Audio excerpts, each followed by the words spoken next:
Okay, final topic.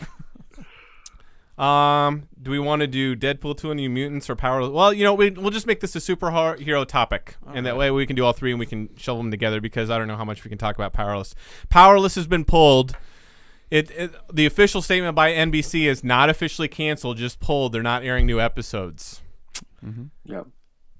Well, for a time they're shopping it. They even pulled like the we talked about it earlier. Yeah, the remaining episodes. I think they're going to be showing them now, but well, that's what I mean. Are they back on the slate? I believe that they were just going to be, showing the remainder of the season, but with no tentative plans for continuation. Does this surprise you guys? No, I've been watching after seeing the first one. I did start watching them reluctantly after you watched some and you said they got better, and some of them kind of do. There's some elements of the show that I like. I love Alan Tudyk, and it even has wacky as he is. Yeah. I just like him a lot. Here's what I don't get about the show the most. I'm fine if they don't want to do what I would want in the show and make it kind of office satirical, adult satirical, because they want to get a bigger audience. They want to go kind of the kid route too.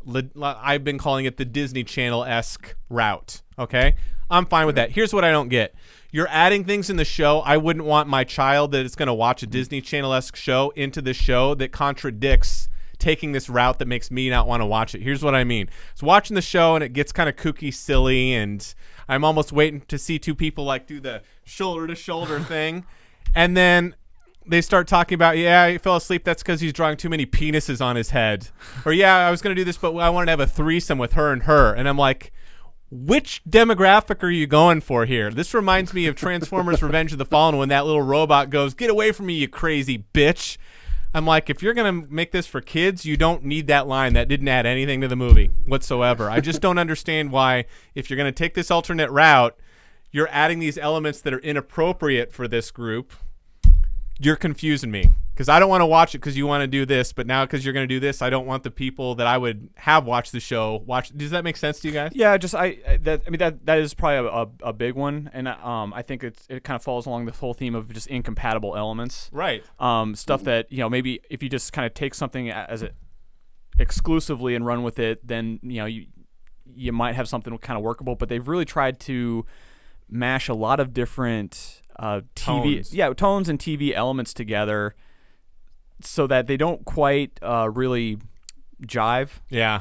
The way in a way some of the parts is not greater than in some cases it's even less. Right. So I watch it and it's kind of like it's light fluff. It's on my queue and I'm kind of in the same boat as you. I like watching Alan Tudyk. Mm-hmm. Obviously my favorite character on the show.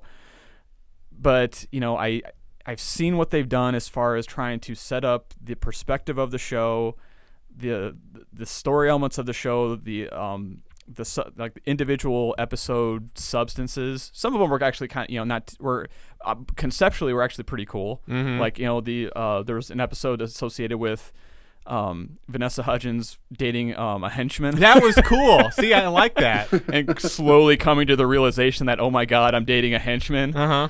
Or that tone could work. Yeah, but they won't stick to it. But the way that they've built this show and kind of how they're shooting it, it's almost kind of like they're borrowing from Community. It felt like, but not as edgy or as really thoughtful. Exactly, they're taking away the edgy and they're making it kiddie, which is weird. But not enough. Yeah. So we've got. We have let's look at the tabloid aspect of a superhero who just broke up with a superhero boyfriend. All right, now let's get her topless and just kind of scrubbing down an automobile for a commercial. But it's okay because in the end we're gonna learn that she's gonna get her ex-boyfriend to do it and he's gonna be all enthused about it. Yeah, it's like they kind of don't know what the show should be. Well, yeah, it's like I loved to be in the room when they were pitching these ideas. Mm-hmm. But then whenever they actually started putting that into an actual episode, the way it panned out, it's kind of like somebody pumped the brakes. It definitely seems like there's a lot of decisions by committee here where you can tell there's a lot of arguing going on in the writer's room about what avenues to take. And you're right, the mesh of these is just like... Yeah.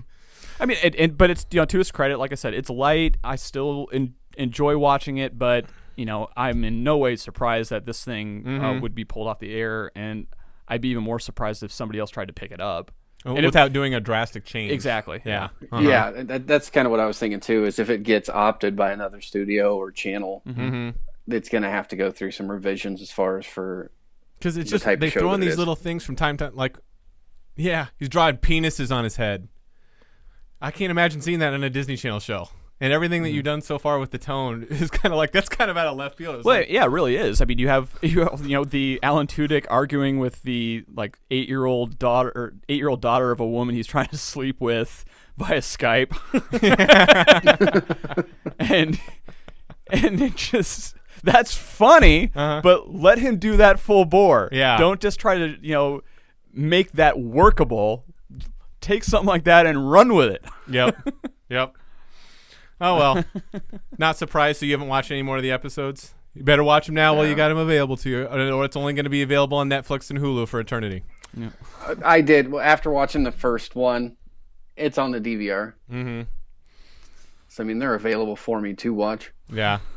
Well, I'm sure it's going to be I was really underwhelmed with the first one. I'm sure they're going to try to get their money back every way possible on Netflix as soon as the show gets canceled. So, I don't know. We'll see. Yeah, that's going to be a tough one, though. Yep. Well, speaking of superheroes, Deadpool 2, and it's Deadpool 2 New Mutants. Is that? Yeah, they're separate movies. Yep. Deadpool 2, Yep. New Mutants is the new one that's coming by. That's not, that's by Bryan Singer is doing that, isn't it? The TV show? No, it's a movie, isn't it? We released on April 13th, 2018. Is Bryan Singer producing that one? I don't know. Because we know on like that one, I'm not sure what the details. are Originally, I thought it was going to be a TV show. Yeah, I thought that there was New Mutants coming from. Oh, it's right here. New Mutants is coming from. This is according to Geek Tyrant. Coming from director Josh Boone with a cast that includes Mace Williams from Game of Thrones. She plays Arya as Wolfsbane.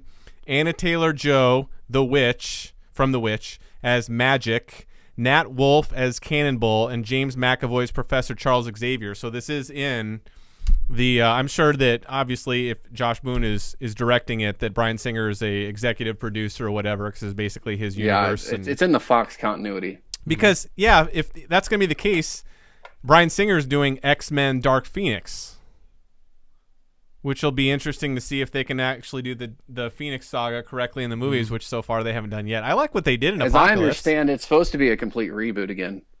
Was it complete or just kind of partial? The Dark Phoenix movie is going to reboot the X-Men a light universe reboot again for Fox. Yeah. I think, they said a light reboot, so not like a ignore everything that's coming before, but just like you would consider First Class a light reboot in the same continuity, but we're kind of starting over with a new set of movies is what they mean by light reboot. Like they consider Transformers 4 a light reboot because you're starting over with a new set of movies, even though you're not ignoring what happened before. So I think that word gets thrown around. Have they done anything with they released anything with a casting on that one? On Dark Phoenix? No. I mean, because I'm thinking we got Sansa Stark as Phoenix. We got Arya Stark as New Mutant. As far as I know, she will be. That's going to be New Mutants, not Dark Phoenix. Yeah, I know, but right. the Starks are infiltrating all things Marvel. Oh, yeah. Winter's coming everywhere. Yes. Yeah. I mean, it looks Jon Snow is now Magneto. Get used to it. That'd be kind of cool. Dark Phoenix actually is being written and directed by Simon Kinberg, actually. So Bryan Singer's not directing that one, too. I'm assuming he's still going to be an EP, but how do you guys feel about that? I mean, I think that what you called it, the Fox Marvel movies have for them. I mean, hit Fox or miss Marvel. If you count, because I guess you got to count everything. Well, yeah, you got to count Fantastic Four, even though first two that weren't that great. But the X-Men movies, except for not even all of those, they've been hit or The miss. Last Stand was horrible. You're right. The more I think about it, they're kind of just hit or miss. Days of Future Past was good. Awesome. Apocalypse, I didn't think was First bad. Class was good. It just wasn't great. Yeah, it was missing something. Yeah. I agree. It felt like it never really hit its stride, but I love that scene at the end when Jean comes out and does the Phoenix thing. I thought that was really cool. Yeah. I don't know. But I mean, let's be honest. Aren't we most excited for Deadpool 2? Josh Brolin as Cable. Obviously. Could not have picked a better guy. I don't know anything about Cable. Who's Cable? He's essentially Cable is the son of Scott and Jean Grey. Yeah. From the future. From the future. Oh, okay. And obviously they're going to be honoring that, right? Yeah, so what's kind of funny about it is that I think they're also going to start X-Force. Okay. I read which something is like a that. deviation from X-Men. Mm-hmm. And it was the one that Deadpool, Cable, those guys were in that domino. So they might be able to build up a universe before they get to that with this. Yeah. Okay. Yeah, so they might be able to build a universe off of the Deadpool movies, which apparently is, in fact, in the continuity, Yep. along with all the others. So. I just want you to imagine that. You've got Ryan Reynolds running his mouth next to Josh Brolin as like this gruff, humorless man. Like in the comics, these one guys eye are lights up. Yeah, they're like the perfect opposites of each Oh other. man, this is gonna be a perfect odd couple type of thing. Yeah. This is gonna be great. Yeah, well, it's like the soldier from the future in Deadpool. Yeah. And they're best friends. They are.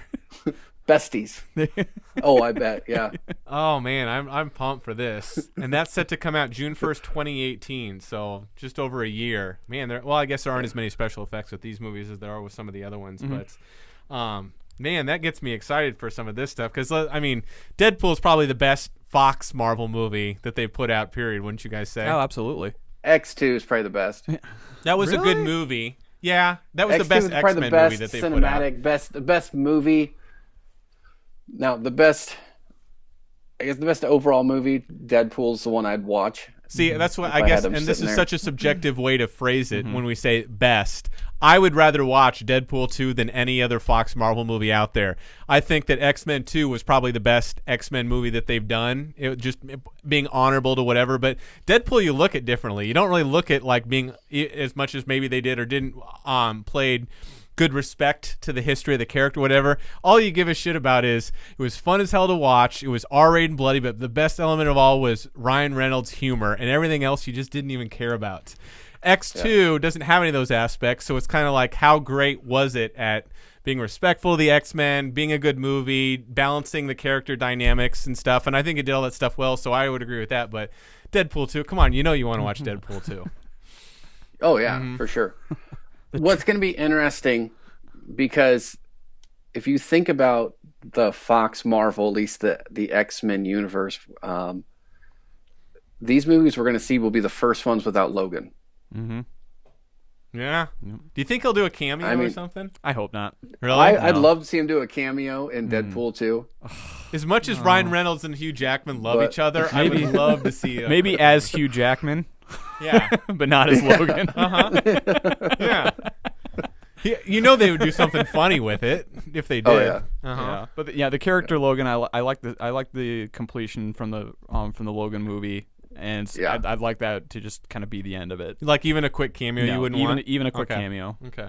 Yeah, I still got to see that movie. At this point, I'm just waiting for it to come home. Sure. Cool. Well, anything else you guys want to talk about as far as upcoming Fox Marvel movies? I just hope they don't shit the bed on it. Yeah, I know. I'm sorry. Please. I mean, it's almost like the DC universe with me. Mm-hmm. Sometimes when I hear Fox, especially, don't you think that's a little extreme? Fantastic Four in it, I'm like, yeah. Don't you think that's a little extreme? DC has pretty much consistently shit the bed. Marvel, Fox Marvel, has at least been hit or miss. I think it's been more miss than hit, though. Do you? Days of Future Past. I give it like 60-40 against. Okay, 60-40 is fine, but that's nothing close to DC. Well, no, yeah, that's right. DC's like 5%. But I want to say hit or miss. It's like, we're just it's like DC still living in the writer's strike. Yeah. That plagued Last Stand. Well, there's another WGA. There's another strike coming up next year. Did you guys see that? Another writer's strike. Yeah, I saw that. Yeah. The first one did nothing for them.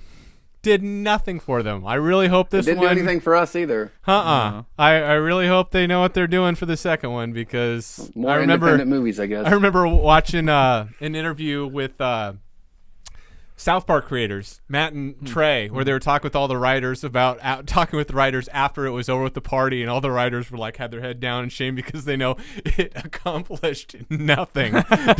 And they were a little bit ticked at Matt and Trey because they didn't jump on with them, and they're like, why we don't, like, I see where you guys are going with this, but we're not there yet with internet distribution and trying to like forge ahead for these rights for the viewership and the money and the advertising isn't there yet, was just a waste time. And they made it alluded to it in one of the shows with a long drawn out speech, or it was just a couple sentences by Kenny, that the internet hasn't evolved into something that we completely monetized. I mean, just this long speech, and then Kyle just goes, "Yep." So it'll be interesting to see if this does any good for him. Again, I don't wish people not to get what they deserve, but we'll have to see about this. Well, ladies and gentlemen, let us know what you think about the Fox Marvel movies. Obviously, they're not as good, and that's open for debate. Feel free to comment with us if you don't feel that's the case as Marvel Studios movies overall. But we're getting a bunch of them next year, and I think we're all Jack. We know Deadpool 2 is going to be awesome, right? That can't not be. Yeah. The trailer alone. Yeah. The trailer alone. Exactly. That wasn't it. That was a short for me. Yeah, that was It wasn't a trailer. Wasn't that awesome, it though? was an artistic short.